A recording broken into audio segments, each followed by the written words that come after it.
ZB9 news కి స్వాగతం.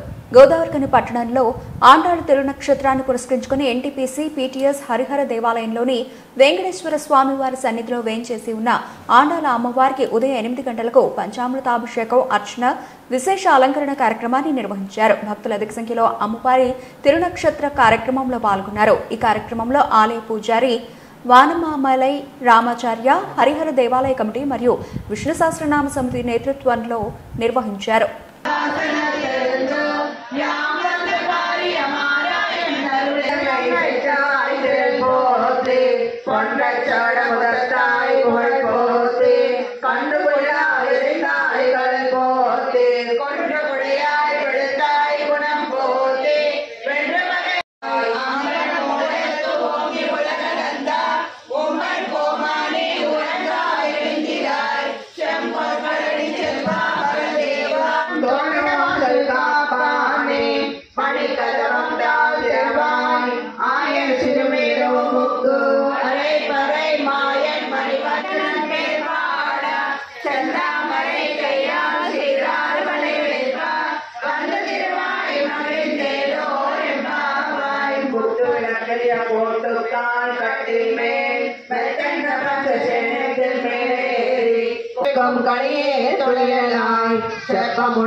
మన ధనుర్మాస కార్యక్రమాలు ఎలాగైతే మర్చిపోయినవన్నీ గుర్తు చేసుకోవడానికి ముకుందమాలండి. సోమవారం అమ్మవారు తలుపు తీయడానికి టైం పడుతుంది కదా, అమ్మకు నచ్చిన వాటిని మనం కీర్తించడం.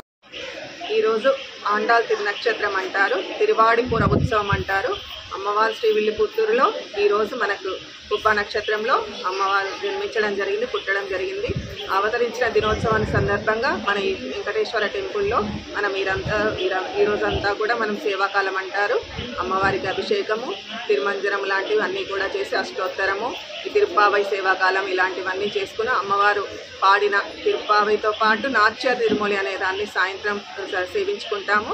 ఇక్కడ ఉండే అందరూ కూడా భక్తి శ్రద్ధలతో వచ్చి అమ్మవారికి ఓడి బియ్యము, గాజులు, పూలు అన్ని సమర్పించుకొని అమ్మ ఆ జ్ఞానాన్ని ఇచ్చేది. భూదేవి అంశగా అమ్మ ఆండాళమ్మ ఈ లోకంలోకి వచ్చింది, మనందరికీ జ్ఞానాన్ని ఇస్తుందని ఆ పెరియాళ్వార్ల పుత్రికగా వచ్చి మనకి ఎన్నో కూడా సౌభాగ్యాలను ఇస్తూ మనకి ధనుర్మాసం వ్రతాన్ని ఎలాగ చేసుకుంటామో అమ్మవారిని ఈ ఉత్సవంలో ఈరోజు కూడా అలాగే సేవించుకుంటూ మనం అందరం కొలుస్తాము. అమ్మ కృప వల్ల మనందరికీ జ్ఞానాన్ని ఇచ్చి మనందరం కూడా భక్తి శ్రద్ధలతో అమ్మవారిలాగా పెరుమాళ్ళను చేరుకునేలాగా అమ్మ ఎలా అయితే రంగనాథుని చేరుకుందో అలా కూడా మనమందరం కూడా ఆ భగవంతుడిని చేర్చుకోవడానికి అమ్మ మనకు తోడ్పడుతూ మనల్ని అందరినీ కూడా తీసుకువెళ్తుంది అని ఆచార్యుల కైంకర్యంతో మన చిన్నజీవ స్వామి వారి మంగళ శాసనంతో ఇవన్నీ కూడా జరుగుతున్నాయి ఈ గుళ్ళో మనకి. అలాగే రేపు గరుడ పంచమి కూడా ఉంది, దాన్ని కూడా మనం సెలబ్రేట్ చేసుకుంటాము, ఉత్సవం చేసుకుంటాము.